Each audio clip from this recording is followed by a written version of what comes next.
Hello, welcome to GMT. I'm Lucy Hockings. Under the theme of choosing greatness, President Trump delivered his State of the Union address. And in it, he vowed once again to build a border wall, appeal for political unity, and announced that he will hold a second nuclear summit with North Korea's leader this month.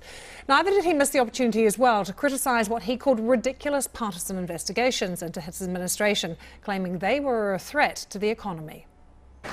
An economic miracle is taking place in the United States. And the only thing that can stop it are foolish wars, politics, or ridiculous partisan investigations. Let's bring in Clark Judge, founder and managing director of the White House Writers Group, also a speechwriter in the Reagan White House. Thank you so much for joining us. Listening to the speech, President Trump, of course, talks about unity because presidents always have to, but he is known as a president who likes disunity. Would anyone have taken those calls seriously? That was a remarkable speech last night. He started with an audience that you could well have imagined would walk out, parts of it would walk out on him, the Democratic parts. Instead, by the end of the evening, they were cheering and singing happy birthday to one of the guests. So it was a remarkable political theater last night that started tense and opened up quickly and ultimately became festive. His idea, though, of common ground between Republicans and Democrats is having the Democrats back his policy agenda and to stop investigating him. No, I disagree with that, Lucy. I'd say his idea of common ground is to negotiate it. He's stated positions.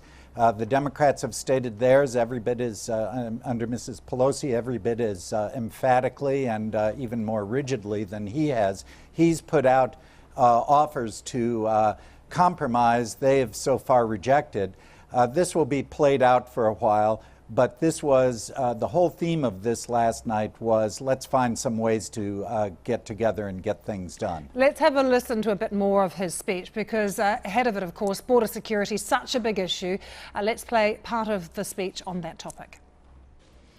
Now is the time for Congress to show the world that America is committed to ending illegal immigration and putting the ruthless coyotes, cartels, drug dealers, and human traffickers out of business.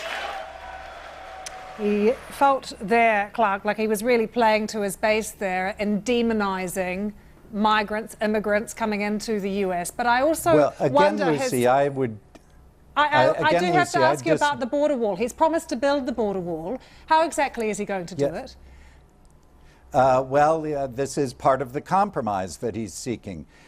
Get funding from Congress and move forward. But I disagree with you respectfully on the characterization there. As you heard in the clip, the villains were not the migrants. The villains were the kinds of people who prey on migrants and prey on the open border, using it as a vehicle for drug trafficking. And coyotes is a term for people who are pretty ruthless and have led to the death of lots of migrants by promising one thing, which is safe passage, and delivering something very different. Let's turn to the Democrats, Clark, and the party gave its response with Stacey Abrams. She narrowly lost the race to be governor of Georgia. Have a listen to her response. Making livelihoods of our federal workers a pawn for political games is a disgrace. The shutdown was a stunt engineered by the President of the United States, one that defied every tenet of fairness and abandoned not just our people, but our values. So, even as I am very disappointed by the President's approach to our problems, I still don't want him to fail. But we need him to tell the truth and to respect his duties and respect the extraordinary diversity that defines America. Stacey Abrams there. Clark, she said the shutdown was a stunt engineered by the president. Could we really see another one, do you think? Or could the president even possibly call a state of emergency down on the border to stop? Well, the stunt in this was on both sides. They were intransigent. There could have been legislation to pay those workers, but Mrs. Pelosi blocked it in order to get maximum leverage. There are big divisions going on over these issues, but again, the appeal last night from the president was for compromise and for finding a way through it. After all, every position that he's put out and that the Republicans have championed has been endorsed at other times by the leaders of the Democratic Party and by those who've been in Congress more than just this last election. Clark, you mentioned how remarkable the atmosphere was there last night, but as a writer, how did you actually find the State of the Union as an address? It was long. Well, long, but like his rally addresses, which go very long, this was one that was easy to listen to. It wasn't one that you felt like, gosh, when is he going to end? Will this never stop? He's very entertaining as he goes along. There was a lot of excellent pacing, excellent arc to the speech. The examples of people in the gallery were outstanding, and he is settled into using them in a way prior presidents have not, which is as examples of his programs.